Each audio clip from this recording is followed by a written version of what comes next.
नमस्कार मैत्रिणींनो, कशा आहात? मजेत असालच, कारण आज आपल्याला इथे कोथिंबीर निसली गेलेली होती आणि कोथिंबीरच्या कवळ्या कवळ्या काड्या होत्या. तर आता कोथिंबीरच्या खूप कवळ्या छान अशा काड्या होत्या, कवळ्या कवळ्या. तर त्याचे असं हे बघा, ह्या साईडला कवळ्या काड्या ठेवलेल्या आहेत कोथिंबीरीच्या.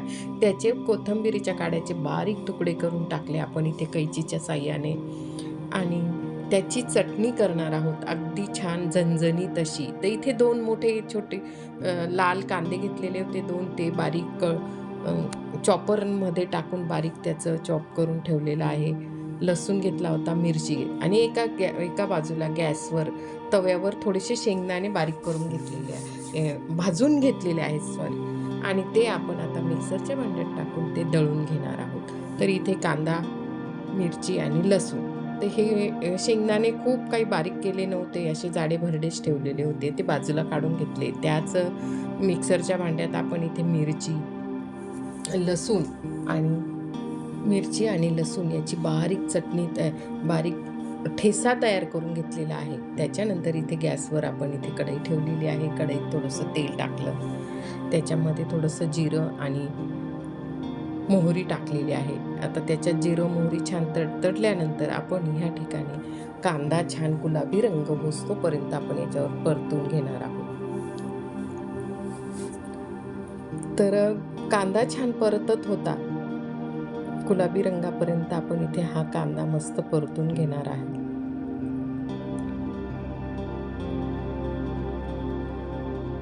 कांदा छान परतून झालेला होता आपला बराचसा कांदा परतायला वेळ लागतो. कांदा परतायला जर वेळ लागत असेल तर त्याच्यात थोडंसं आपण मीठ टाकू शकतो. मीठ टाकून आणि आपल्याला पटकन असा हा गुलाबी रंगापर्यंत कांदा परतून घ्यायचा आहे. म्हणजे जोपर्यंत त्याचं तेल सुटत नाही तोपर्यंत छान असा परतून घेतलेला आहे.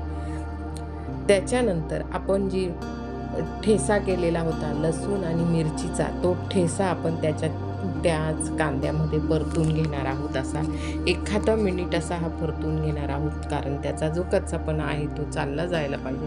त्याच्यासाठी आपण इथे हा कांदा त्याच्यामध्ये ठेसा हा परतून घेत आहोत.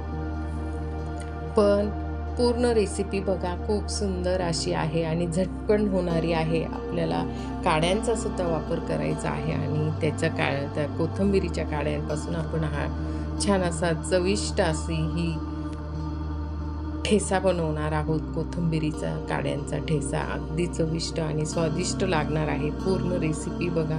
मी त्याच्यात अजून काय काय टाकणार आहे ते पूर्ण स्क्रिप्ट न करता पूर्ण व्हिडिओ बघा. आणि तुम्ही माझ्या चॅनलला जर नवीन असाल तर लाईक करा आणि कमेंट करा की कशी वाटली तुम्हाला ही कोथिंबीरच्या काड्यांपासून केलेला हा चटणी किंवा ठेसा असं. तर इथे कोथिंबीरीच्या काड्या छान अशा स्वच्छ धुवून घेतलेल्या होत्या. त्याला माती असते, ती माती आपण काढून घेतली. चाळणीत स्वच्छ अशा ह्या धुवून घेतलेल्या आणि चाळणीत ते पाणी नितरून ठेवलेलं होतं. तर असं हे आपण ह्या ठिकाणी जे आपण कढईमध्ये टाकलेलं आहे आणि ते सुद्धा आपण 5-1 मिनटं असं परतून घेणार आहोत.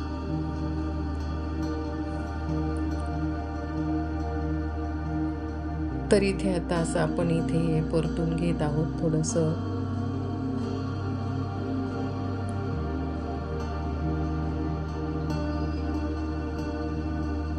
अशा पद्धतीने आपण इथे हे परतून घेतलेलं आहे.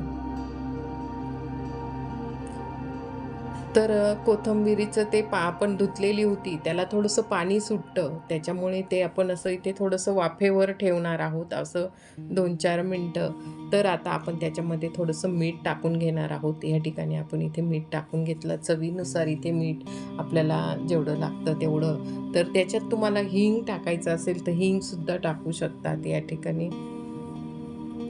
तर बघा, त्याला थोडंसं आपण कोथिंबीरीच्या ज्या काड्या होत्या त्या धुतलेल्या होत्या, तर त्याला असं पाणी सुटणार आहे. त्याच्यामुळे आपण इथे 5-1 मिनटं असं वाफेवर ते ठेवणार आहोत. आपण मीठ टाकलेलं होतं आणि मीठ टाकून आपण छान असं हलवून घेतलेलं आहे. त्याच्यावर आपण आता इथे झाकण ठेवून देणार आहोत.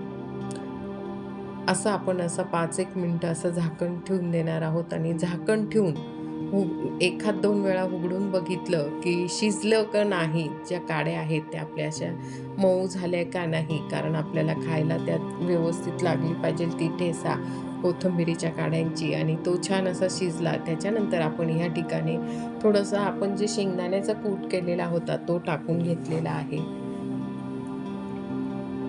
आणि तुम्हाला जर वाटलं तर याच्यात तुम्ही शेंगदाण्याच्या ऐवजी तीळ भाजून जरी टाकली तरी खूप सुंदर लागते, आणि हिवाळ्यामध्ये आवर्जून तिळीचं केलं गेलं पाहिजे. तर या ठिकाणी मी थोडीशी भाजून ठेवलेली तीळ होती ती सुद्धा आपण याच्यात घातलेली आहे.